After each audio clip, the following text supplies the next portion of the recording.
පාලන ගිණුම් ප්‍රශ්නයක් මුලින්ම තියෙන්නේ ඉහත ගනුදෙනු නිසා 2019 3:31 දිනට අනිල්ගේ ව්‍යාපාරයේ වෙළඳ ගෙවිතු දෑ පාලන ගිණුමේ හා වෙළඳ ලැබිය යුතු දෑ පාලන ගිණුමේ ශේෂවල වැඩිවීම වනුයේ. ඔක හොඳටම වැදගත්ම තැනේ තමයි ප්‍රශ්නය අහලා තියෙන 2019 3:31. ඒතර ඔක්කොම ගනුදෙනු වලින් 19 3:31 දක්වා ගනුදෙනු විතරයි ගන්න ඕනේ. හරිද? ඒතර ඔයා උඩ ගනුදෙනු සෙට් එක බලන්න. උඩ ගනුදෙනු සෙට් එකේ තියෙන 4.2 කියන ගනුදෙනුව මං හිතන්නේ අපිට ගන්න බෑ. ඇයි ගන්න බැරි? ඒක ඇවිල්ලා 3.31කින් පස් එකක්. එහෙනම් අනිවාර්යෙන් අන්තිම ගනුදෙනුව ගන්න බෑ. ඒක ඔළුවේ තියාගෙන තමයි ප්‍රශ්නේ යන්න ඕන. හරි. පළවෙනි ගනුදෙනුව පිරිවැය ලක්ෂ 3ක් වූ භාණ්ඩ සමන්ගෙන් මිලට ගැනීම. අපි දන්න එකනේ නමකින් ගත්තම් ණයට කියලා. ඒතර ණයට භාණ්ඩ ගත්තාම මොකද වෙන්නේ? වෙළඳ ගෙවිය යුතු දෑවල වටිනාකම වැඩි වෙනවා. වෙළඳ ගෙවිය යුතු දෑ වැඩි වෙනවා. 300යි. පළවෙනි ගනුදෙනුව ඇතුලේ වෙළඳ ගෙවිය යුතු දෑ 300යි. ලියපු එක පේනවා ඇති කියලා හිතාගෙන මං යනවා ඉස්සරහට. හරිද? ඊළඟට 3.15 ගනුදෙනුව බැලුවොත් එහෙම රුපියල් 60000ක භාණ්ඩ ආපහු යවනවා සමන්ට. සමන්ට භාණ්ඩ ආපහු යවුවාම වෙළඳ ගෙවිය යුතු දෑවල වටිනාකම අඩු වෙනවා. ඔකනේ වෙන්නේ. ණයට ගත්ත භාණ්ඩ වෙළඳ ගෙවිය යුතු දෑ වැඩි වෙනවා. ආපහු යවුවාම වෙළඳ ගෙවිය යුතු දෑවල වටිනාකම අඩු වෙනවා. ඕකනේ අපේ ගනුදෙනුව දෙකයි. 3.20 ගනුදෙනුවේ කියනවා ලක්ෂ 2ක් වූ භාණ්ඩ 3,20,000කට ණයට විකිණීම. ତොර භාණ්ඩ ණයට විකුණනහම අදාළ වෙන්නේ වෙළඳ ලැබිය යුතු දෑ. ණයට විකුණන්නේ කීයටද? 320ට. එතකොට වෙළඳ ගෙවිය යුතු දෑ 320කින් වැඩි වෙනවා. ඕකනේ කතාව. හොඳට මතක තියාගන්න ගිණුම් ගහද්දී අර අපි කොයි වෙලෙත් කියන්නේ සමීකරණයේදී හැර වෙන කිසිම තැනකදී විකුණුම් වලදී පිරිවැය අදාළ කරගන්නේ නැහැ ගිණුම් ගහන්න. ඒතකොට අපි වෙළඳ ලැබිය යුතු දෑ ගිණුමට කොයි වෙලෙත් දාන්නේ විකුණන වටිනාකම විතරයි. හරිනේ ලක්ෂ 2ක් වූ භාණ්ඩ 3,20,000ට විකුණනහම ගන්නේ 3,20,000 විතරයි. හරිනේ. ඊළඟ ගනුදෙනුව තියෙන්නේ විකුණුම් කොමිස් 20,000ක් ගෙවීම. විකුණුම් කොමිස් ගෙවුව කියලා වෙළඳ ගෙවිය යුතු දෑටවත් වෙළඳ ලැබිය යුතු දෑටවත් බලපෑමක් නැහැ. හරිද? 4.2 ගනුදෙනුව කොහොමත් ගන්න නැහැ කියලා අපි කිව්වා. එහෙනම් උත්තරය ඇතුලේ වෙළඳ ලැබිය යුතු දෑ 320කින් වැඩි වෙද්දී වෙළඳ ගෙවිය යුතු දෑ වැඩි වෙනවා කීයකින්ද? 240කින්. ඒතර උත්තරය ඇතුලේ අපිට ගන්න වෙන්නේ උත්තරේ 4. පැහැදිලිද? right. ඕකේ ප්‍රශ්න දෙක කියවලා ඉන්න. පළවෙනි ප්‍රශ්නෙන් අහන්නේ ඉහත වැරදි නිවැරදි කිරීමට පෙර ණය ගැති ලෙජරයෙන් උපුටා ගන්නා ලද ණය ගැති ලෙජර් ශේෂවල එකතුව වන්නේ කියන එකයි. අනිත් එක දිනට වෙළඳ ලැබිය යුතු දෑ පාලන ගිණුමේ ශේෂය වන්නේ. එතකොට අපි සාමාන්‍යයෙන් දෙන්නෙක්ව රූල් කරනවනේ පාලන ගිණුම් වලදී. එක්කෙනෙක් තමයි සංශෝධිත ණය ගැති පාලන ගිණුම. අනිත් එක්කෙනා තමයි ශේෂ සසඳීම් ලේඛනය. සංශෝධිත පාලන ගිණුමයි ශේෂ සසඳීම් ලේඛනයයි. ඕකනේ වැඩි. ඔන්න ඔය ප්‍රශ්න දෙක තියෙයි. ඔය දෙකෙන් තමයි හදාගන්න තියෙන්නේ. දැන් උඩ ඉඳන් කියවගෙන යනවා. ආයතනයක පොදු ලෙජරේ 3.31 දිනට වෙළඳ ලැබිය යුතු දෑ පාලන ගිණුමේ ශේෂය දාමයි. ඒතර වෙළඳ ලැබිය යුතු දෑ කියන්නේ වත්කමක් නිසා ශේෂය තියෙන්නේ හර පැත්තේ. 10. ඔන්න පළවෙනි. ඊළඟට කියනවා පළවෙනි වැරද්ද 19 මාර්තු මාසය තුලදී ණය ගැතියන්ගෙන් ලද 3,60,000ක චෙක්පත් මුදල් ලැබීම. චෙක්පත් මුදල් ලැබීම් ජර්නලයේ සහ ණය ගැති ලෙජරයේ අදාළ ගිණුම් වල පමණක් සටහන් කර තිබිනි. ඒතර ඔයාගේ ඔළුවේ වැඩ කරන්න ඕන දේ තමයි ණය ගැති ලෙජරයේ කියලා කියන්නේ පුතා පෞද්ගලික ගිණුම හේවත් සැසඳීම. ණය ගැති ලෙජරයේ කියන්නේ පෞද්ගලික ගිණුම හේවත් සැසඳීම. ඒතර සැසඳීමේ වැරද්දක් නැහැ කියලා කියන්නේ මොකද ගිණුම් වල සටහන් කර තිබිනි. ණය ගැති ලෙජරයේ අදාළ ගිණුම් වල කියන්නේ පෞද්ගලික ගිණුම් වල හරියි. ඒතර මෙතන ප්‍රශ්නයක් නැහැ. ඊළඟට කියනවා කෙසේ වුවද මේ පොදු ලෙජරයේ පිටපත් කර නැත. පොදු ලෙජරයේ කියලා කියන්නේ පාලන ගිණුම. හරිද? එතකොට පාලන ගිණුමේ වැරද්දක් නම් අපි දන්න දේ තමයි පාලන ගිණුමේ වැරදි නිවැරදි කරනවා. හරිනේ. පාලන ගිණුමේ වැරදි නිවැරදි කරනවා නම් ණයගැතියන්ගෙන් මුදල් ලැබුණාම ණයගැති පාලන ගිණුමට බැර කරනවා. හරි. දාලා නැහැනේ. එහෙනම් ණයගැති පාලන ගිණුමට මෙන්න බැර කරනවා මුදල් කියලා 360. ණයගැති පාලන ගිණුමට බැර. ඔකනේ කතාව. මොන පළවෙනි වැරද්ද. දෙවෙනි වැරද්දේදී කියනවා 1040ක ණයට විකුණුම් ජර්නලයේ සටහන් කර තිබුණේ ලක්ෂ 5ක් ලෙසය. ලෙජරයේ නෙමෙයි ජර්නලයේ. ତොර ජර්නලයේ වැරද්දක් නම් අපි අහලා තියෙන එක අපේ ඔළුවේ තියෙන්න ඕන එක තමයි ජර්නලයේ වැරද්දක් කිව්වහම මේ දෙන්නටම සාමාන්‍යයෙන් බලපාන්න ඕන. ජර්නලයේ දෙන්නටම බලපාන්න ඕන. පාලන ගිණුමට සහ පෞද්ගලික ගිණුමේවත් සැසඳීම් ලේඛනයේ. හැබැයි කියනවා කෙසේ වුවද මෙය ණයගැති ලෙජරයේ නිවැරදිව සටහන් කර තිබිනි. ණයගැති ලෙජරය කියන්නේ සැසඳුම හෙවත් පෞද්ගලික ගිණුම. මුගේ හරි. මොන ප්‍රශ්නයක් නැහැනේ. මුගේ හරි නම් එහෙනම් අනිවාර්යෙන් මූනේ වැරදි. ඒතර දැන් පොට්ටයකට කලිනුත් මම කිව්වා පාලන ගිණුමේ වැරදි නිවැරදි කරනවා. පාලන ගිණුමේ වැරදි නිවැරදි කරනවා. එහෙනම් වැඩේ තමයි ණයට විකුණුම් දාන්නේ පාලන ගිණුමේ හරට. ණයට විකුණුම් දාන්නේ ණයගැති ගිණුමේ හරට. දාන්න ඕන ගාන 1040යි. දාලා තියෙන්නේ 500යි. අඩුයිනේ. ඔයාට කියලා තියෙන්නේ පැත්ත අඩු නම් ඒ පැත්තටම කියලාමයි. එතකොට හර පැත්ත අඩු. කීයක් අඩුයිද? 1040යි 500යි කියන්නේ 540ක් අඩුයි. අඩු නම් ඒ පැත්තටම දානවා 540 ණය ගැතියගේ හරට විකුණු. හරට දාන්න. හරිද? හරට දාන්න. එහෙනම් මේ ප්‍රශ්නේත් හරි. තුන්වෙනි එකේ කියනවා 1000ක කපාහල හානි කරන අලාභ. හොඳට මතක තියාගනින් ඔය අලුත් සිලබස් වචනේ කපාහල හානි කරන ලාභ කියන්නේ බොල් ණය වලට. බොල් ණය කපලා. පොදු ලෙජරය නිවැරදි. පොදු ලෙජරය කියන්නේ පාලන ගිණුම. මෙයා හරි. එහෙනම් මෙයාගේ ප්‍රශ්නයක් නැහැ තුන්වෙනි එකේ. කෙසේ වුවද මෙය ණය ගැති ලෙජරේ. ණය ගැති ලෙජරේ කියන්නේ සැසඳීම හේවත් උපලෙජරේ නැත්තම් පෞද්ගලික ගිණුම. මෙයාගේ වැරද්දක් නෙවෙයි. අදාළ ලෙජරයෙහි අදාළ වෙළඳ ලැබිය යුතු දෑගිනු මේ සටහන් කර නොතිබිනි. මේ කියන පෞද්ගලික ගිණුමේ දාලා නෙවෙයි. ඔයාට මතක නම් පාලන ගිණුමේ වැරදි නිවැරදි කරනවා. හැබැයි පෞද්ගලික ගිණුම් වල වැරදි නිවැරදි කරන්නේ නැහැ. ඕකනේ කතාව. එතකොට එහෙනම් පෞද්ගලික ගිණුමේ වැරදි නිවැරදි කරන්නේ නැත්නම් පෞද්ගලික ගිණුමේ වෙච්ච වැරද්දෙන් වෙච්ච දේ ඒ විදියටම අපි ලියන්න ඕන.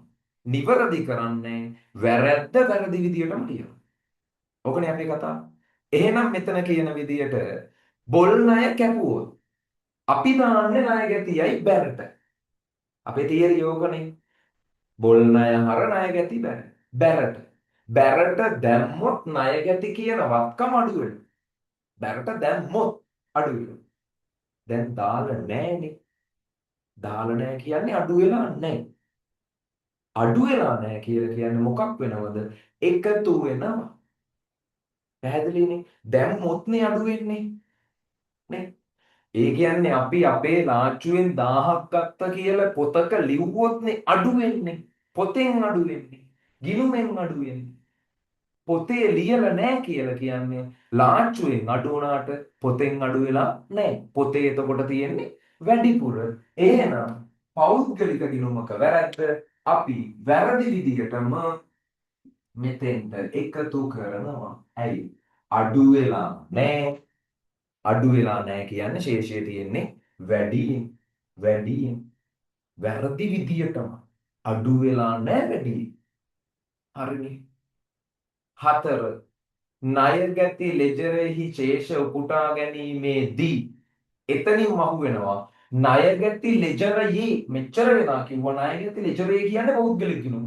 මෙයා ණයගැති ලෙජරේ ශේෂ උපුටා ගැනීමේදී ශේෂය කියන්නේ ධනෝත්තරය. ධනෝත්තරය.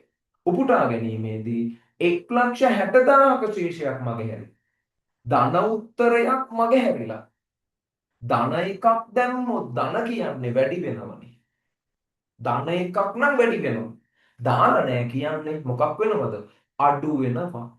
ධන එකක් දැම්මොත් වැඩි වෙනවා. දාලා නැහැ කියන්නේ අඩු වෙනවා. එහෙනම් දාලා නැති නිසා අපි අඩු කරනවා. අඩු කිරීම. ශේෂ මගහැරීම. ශේෂ මගහැරීම. ඕකනේ කතාව. ඔන්න වැරදි හතර දැම්මා. දැන් පාලන ගිණුම තුලණය කර. 1540යි. 1540යි. වෙනස ගත්ත ශේපාගේ 1180යි. 1180යි ශේ ඊගේ. ඊගේ තියෙන්නේ හරට. ණය ගැතියගේ හර කියන්නේ ධන උත්තරයයි. ණය ගැතියයි හර කියන්නේ ධන උත්තරයයි. එහෙනම් ඒ ධන උත්තරේ සැසඳීමේ උඩටම ලියන්න ඕන. ලියන වචනේ මොකක්ද? ශේෂලයි ණයගැති පාලන ගිණුමේ සංශෝධිත ශේෂය. ණයගැති පාලන ගිණුමේ සංශෝධිත ශේෂය මේ 1180ට 1000 එකතු වුණාම 2180යි. 2180 වෙන් 160 අඩු වුණාම උත්තරේ 2020යි. මේක තමයි මොකද මේකට කියන්නේ? ශේෂලයිස්තු ඒකතුව. ශේෂලයිස්තු ඒකතුව. ඒවත් උපලෙජරයේ ඒකතුව.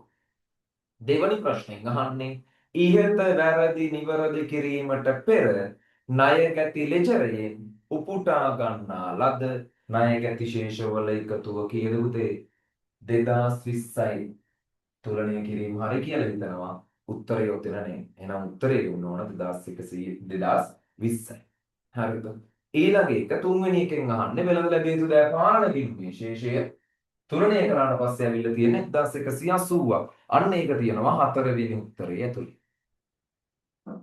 පැහැදිලිනේ? හරි. චූටි වෙලාවක් කරාගෙන ලියාගන්න. ලියාගෙන ගැටලු තියෙනවා නම් Zoom එකෙන් දාන්න එපා WhatsApp එකෙන් දාන්න.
right මම හිතන වෙලාව ඇති කියලා.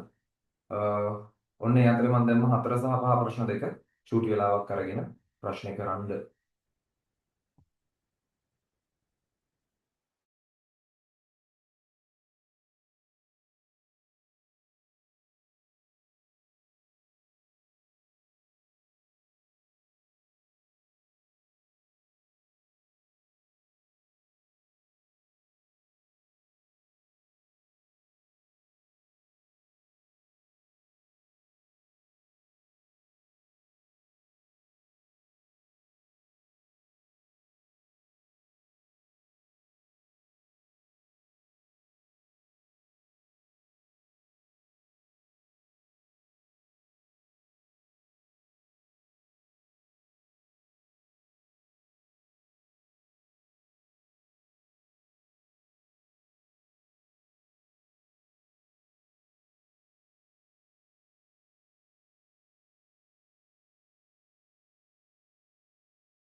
හරි. ළමයි වෙලාව ඇති කියලා හිතනවා ප්‍රශ්නෙට. ප්‍රශ්න අපි සාකච්ඡා කරමු. ඒකෙත් අර වගේ ප්‍රශ්න දෙක කියවමු. 19/3/31 දිනට මූල්‍ය තත්ත්ව ප්‍රකාශනය නිරූපණය කළ යුතු වෙළඳ ලැබිය යුතු දැශේෂය. එතකොට මූල්‍ය තත්ත්වය දාන්නේ සංශෝධිතයේ අවසාන ශේෂය. ඒක පැහැදිලිනේ. ඊළඟට පස්වෙනි එකෙන් අහන්නේ වැරදි නිවැරදි කිරීමට පෙර ශේෂ ලයිස්තුව එකතුව. ඒ සැසඳීමේ උත්තරය. එහෙනම් අපිට ඕන වෙන්න දෙන්න. සංශෝධිත පාලන ගිණුම ඕන, අනිත් පැත්තට සැසඳීම් ලේඛනය ඕන. ඔන්න දෙන්නම ගැහුවා. කියවනවා. මෙහෙමනේ කතාව. සංශෝධිතයේ ආරම්භක ශේෂය වෙන්නේ පැවති පාලන ගිණුමේ මොන ශේෂද? අවසාන ශේෂය. හැබැයි පැවති පාලන ගිණුමේ අවසාන ශේෂ කියලා කියන්නේ පාගේ නෙමෙයි ඊගේ. දැන් මේ ගිණුම බැලුවොත් එහෙම පාගේ තියෙන්නේ බැර පැත්තේ. එහෙනම් අනිවාර්යෙන් ඊගේ තියෙන්න ඕන හර පැත්තේනේ. එහෙනම් ඊගේ ශේ තියෙනවා 90ක්. ඔන්න ඊගේ ශේ 90යි. එතනින් ගත්තා. පළවෙනි වැරැද්ද. පාලන ගිණුමේ ආරම්භක ශේෂය සටහන් කිරීමේදී 5000ක බැර ශේෂය සැලකිලිටගෙන නොමැත.